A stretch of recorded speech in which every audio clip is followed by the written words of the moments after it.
जो जब ये जर्सी पर आता है तो अपने आप में ही गर्व महसूस होता है और हमें भी गर्व हो रहा है आज राघव मिश्रा जी पे जो इस जर्सी को लेकर आए। बॉल जो वाइट बॉल होती है, इसके अलावा 6 गेंदें और होती हैं जो लाल और नीले रंग की हुआ करती हैं। इसको खेलने के लिए शुरुआत कैसे करते हैं?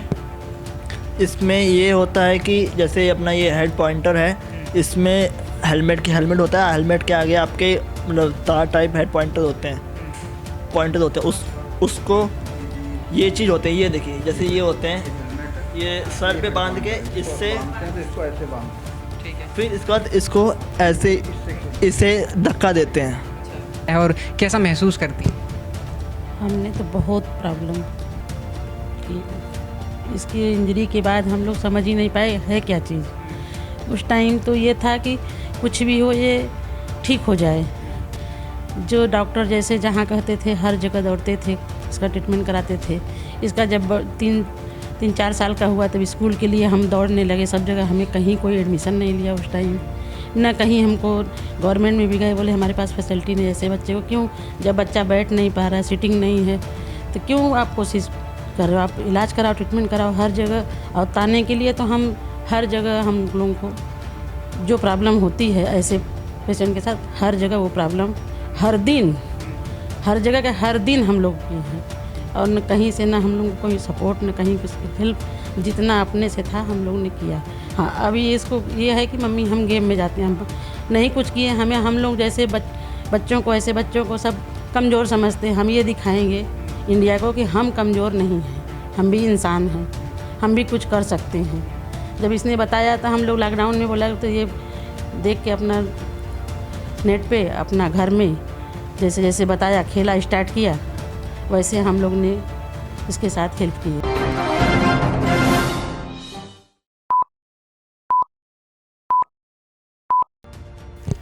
नमस्कार, मेरा नाम है उत्कर्ष गुप्ता और आप मेरे साथ देख रहे हैं क्राइम वीक न्यूज़।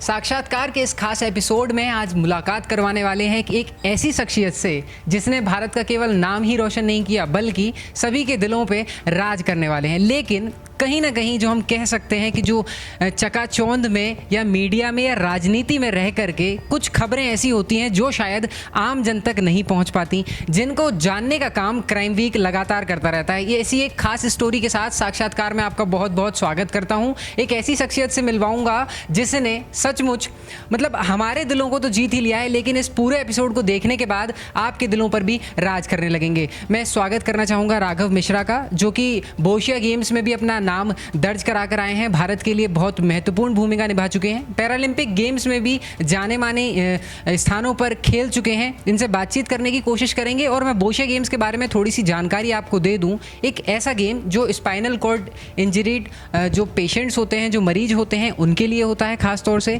जिनकी बैकबोन में या स्पाइन में ज़्यादा दिक्कत आ जाती है। उस तरीके के खास गेम जिनको शायद भारत में इतने अच्छे तरीके से नहीं खेला जाता या उनकी पहचान अभी इतनी नहीं बन पाई है। हालांकि विदेशों में बहुत पहचान है, और क्योंकि इसका हेडक्वार्टर जो है वो पंजाब के बठिंडा में है, तो इसी वजह से भारत में इतनी इसकी भूमिका नहीं है। क्योंकि अगर दिल्ली में अगर होता तो शायद ज़्यादा से ज़्यादा लोग जान पाते, और क्योंकि ये मरीजों से संबंधित है और पैरालंपिक गेम से संबंधित है, इसीलिए ये अपने आप में बहुत महत्वपूर्ण बन जाता है। तो बातचीत करने की कोशिश करेंगे राघव मिश्रा जी से और जानेंगे किस तरीके से इन्होंने जो है अपने जीवन में संघर्ष किया और आज इस मुकाम तक पहुँचे हैं। आप मैं बोलना चाहूँगा कैमरामैन को दिखा दें कि जब ये जर्सी पर आता है तो अपने आप में ही गर्व महसूस होता है और हमें भी गर्व हो रहा है आज राघव मिश्रा जी पे जो इस जर्सी को लेकर आए। बहुत बहुत स्वागत है राघव मिश्रा आपका। सबसे पहले मैं आपसे जानना चाहूँगा कि किस तरीके से आपने बचपन से लेकर के और अब तक क्या कुछ दिक्कतों का सामना किया है और किस तरीके से आपको ये चोट झेलनी पड़ी? जी थैंक यू। मेरी इंजरी हुई थी छोटे में, मैं 2 साल का था तभी मैं गिर गया था। तो मेरी गर्दन में C3 C4 लेवल इंजरी टूटी थी, सर्वाइकल इंजरी थी मेरी।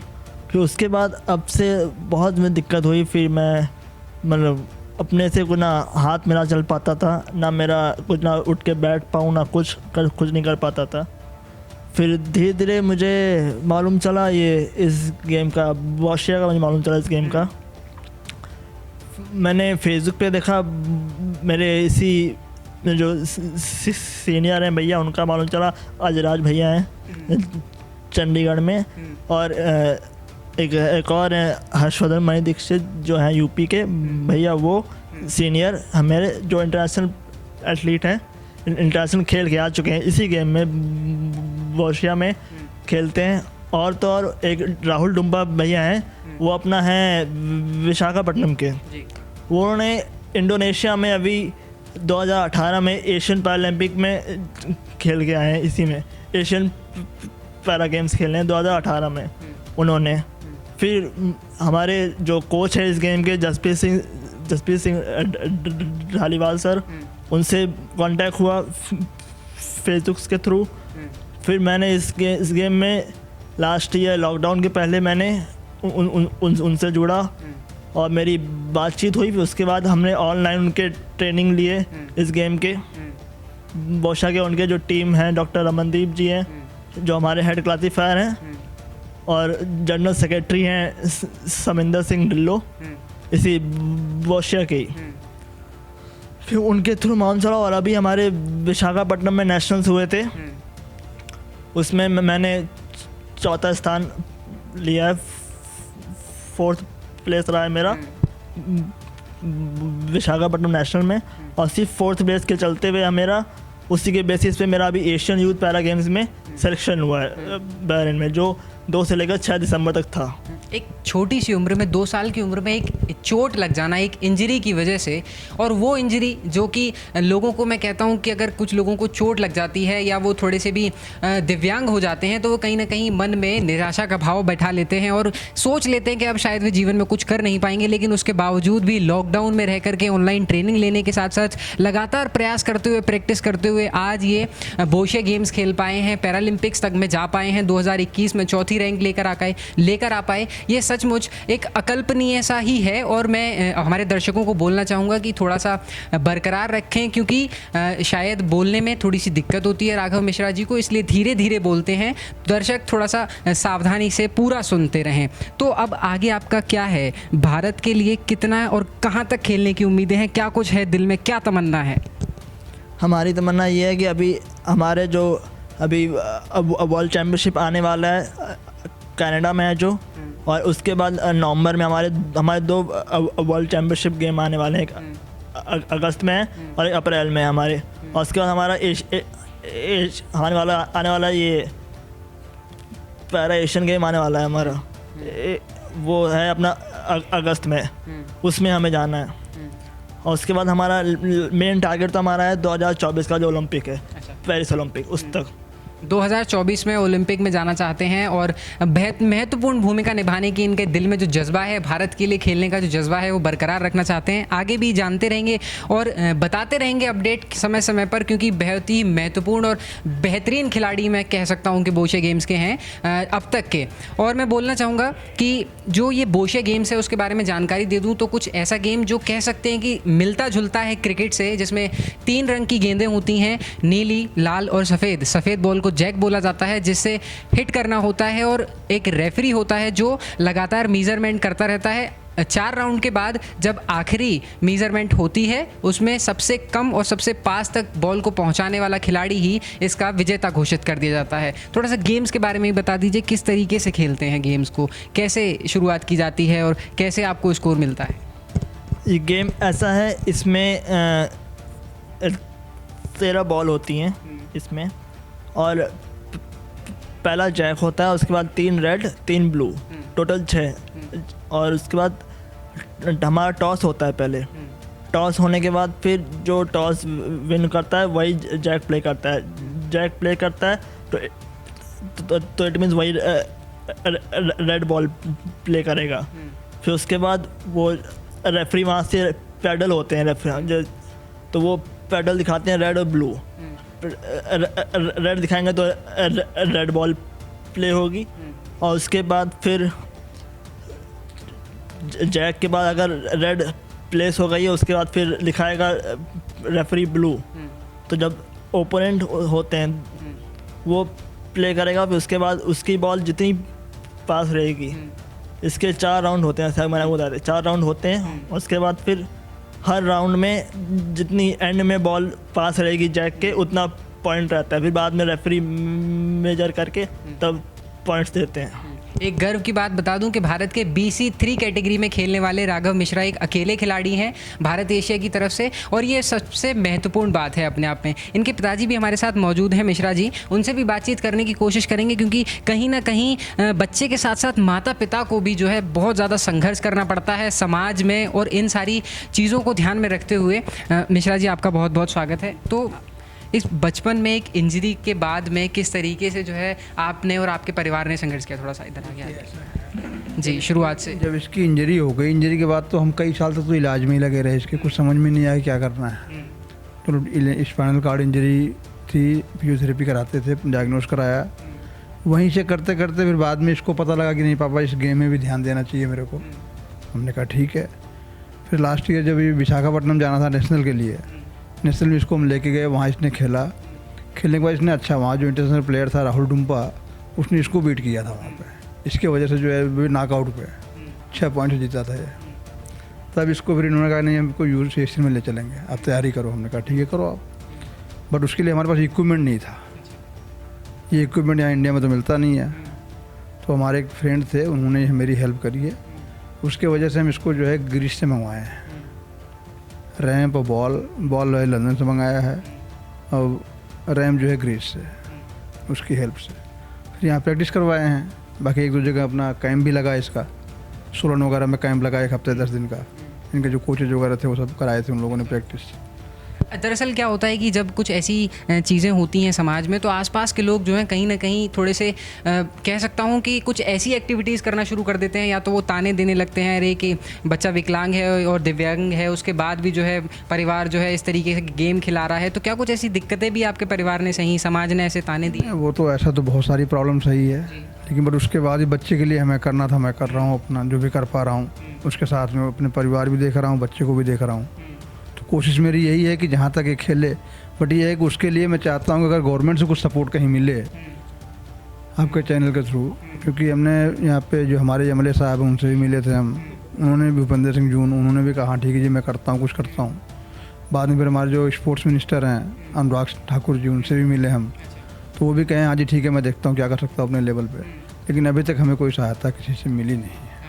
यही बात है, क्योंकि कहीं ना कहीं जो सरकारें हैं वो राजनीति में और चुनावों में या पार्टियों में आपसी कलह में उलझती रहती हैं, लेकिन जिन बातों पर ध्यान देना चाहिए शायद उन बातों पर उनका ध्यान नहीं जाता। तो मैं एक बार बोलना चाहूँगा केंद्र सरकार को भी और राज्य सरकार को भी, वो थोड़ा सा ध्यान देते हुए इनकी मदद के लिए आगे आएँ और जितना संभव हो सके, क्योंकि कहीं ना कहीं जब भारत का युवा खेलेगा, भारत के लिए जीतेगा, तो भारत के लिए गर्व की बात होगी। इनकी माता जी भी हैं हमारे साथ, श्रीमती मिश्रा जी, मैं आपसे भी बोलना चाहूँगा, एक बारी बैठें, क्योंकि माँ की भूमिका अपने आप में ही बहुत ज़्यादा महत्वपूर्ण बन जाती है। और बतौर माँ, क्योंकि माँ का दिल बड़ा कोमल होता है, बड़ा मुलायम होता है, और किस तरीके से बहुत दिक्कतें होती हैं, मैं जानना चाहूँगा क्या क्या आपने फेस किया है और कैसा महसूस करती हैं?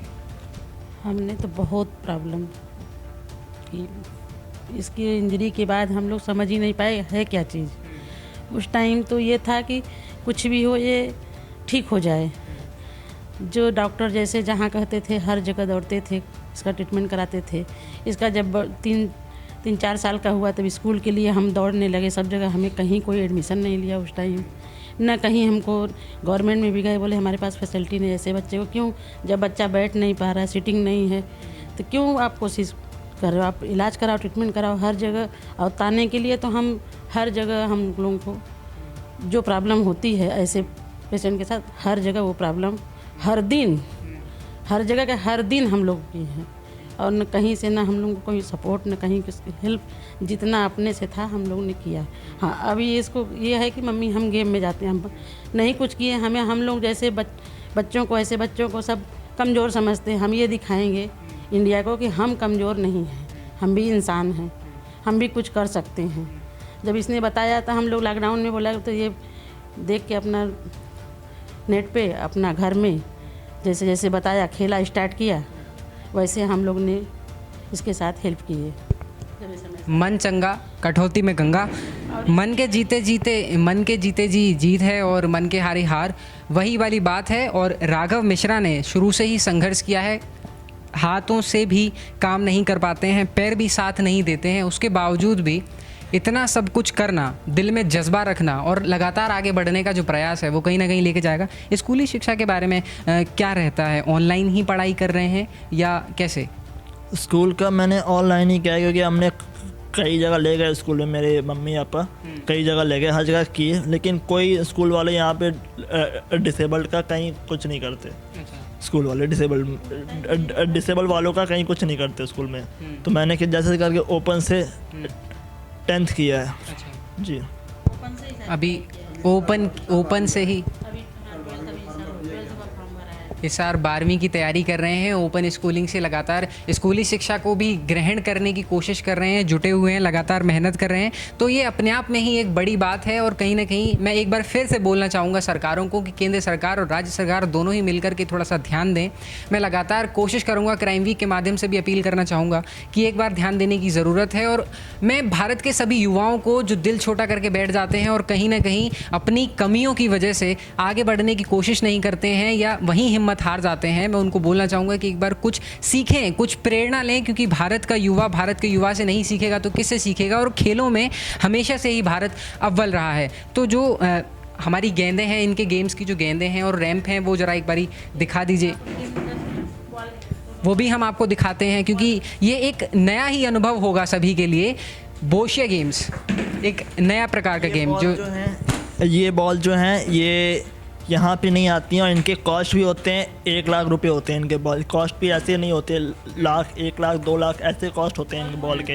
एक कोरिया के होते हैं, ये विक्ट्री स्पोर्ट्स के बॉल है जो हमने नहीं मंगा पाए, वो हमें मंगानी है। हम यही चाहते हैं बस आपके चैनल के थ्रू एक कोई कॉरपोरेशन कंपनीज तक ये पहुँचे और नेताओं तक पहुँचे, ताकि हमारे आगे वाला जो इवेंट आने वाला है वो उसमें हमें सपोर्ट मिले।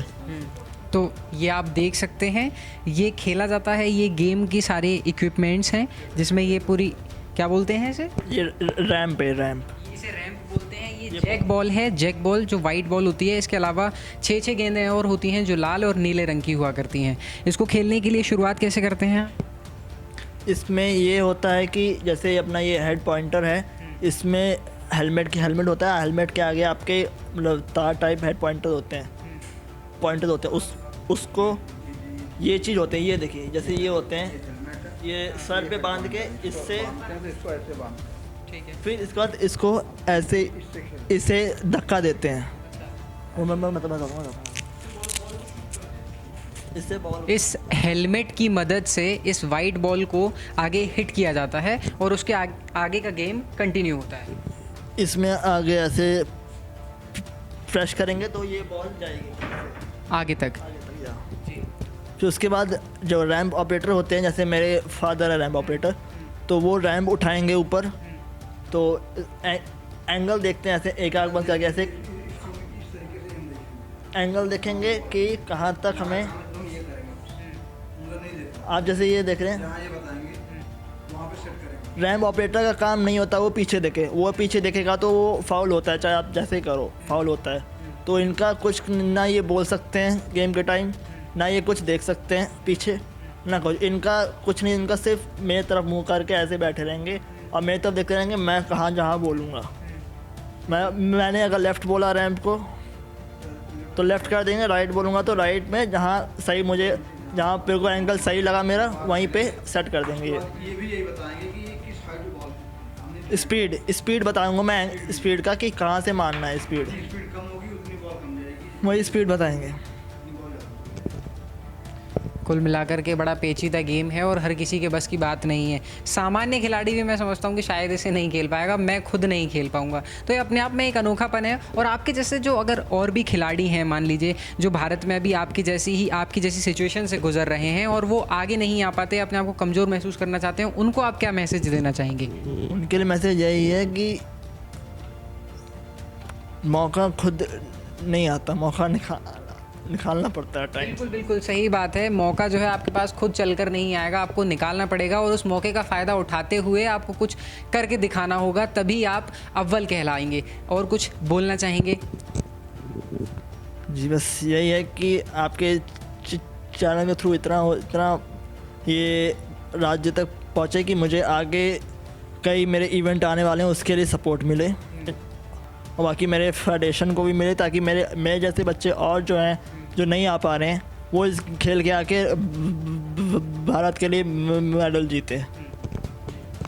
तो इस खास पेशकश में हमारे साथ इतना ही रहेगा, और मैं बोलना चाहूँगा कि राघव मिश्रा के लिए जितना ज़्यादा हो सके सभी लोगों को आवाज़ उठानी चाहिए, आवाज़ को बुलंद करते हुए सरकार तक, केंद्र सरकार तक बातें पहुँचानी चाहिए, और जितना सहयोग आप दे सकते हैं वो दे भी सकते हैं। और साथ ही जो लोग इस तरीके की इंजरी से गुज़र रहे हैं या इस फेज़ से गुज़र रहे हैं उनको भी मैं चाहूँगा कि वो मन निराश ना करें, और एक बार राघव मिश्रा से भी संपर्क कर सकते हैं आप। इनका नंबर हम आपको प्रोवाइड करा देंगे, इनसे संपर्क कर सकते हैं, इनसे जुड़ सकते हैं और खेल के बारे में भी सीख सकते हैं। और ज़्यादा से ज़्यादा खेलेंगे, भारत के लिए खेलेंगे तो भारत के लिए गर्व की बात होगी। साक्षात्कार की इस खास पेशकश में बस इतना ही। कैमरा पर्सन शशांक शेखर के साथ उत्कर्ष गुप्ता, पालम, नई दिल्ली।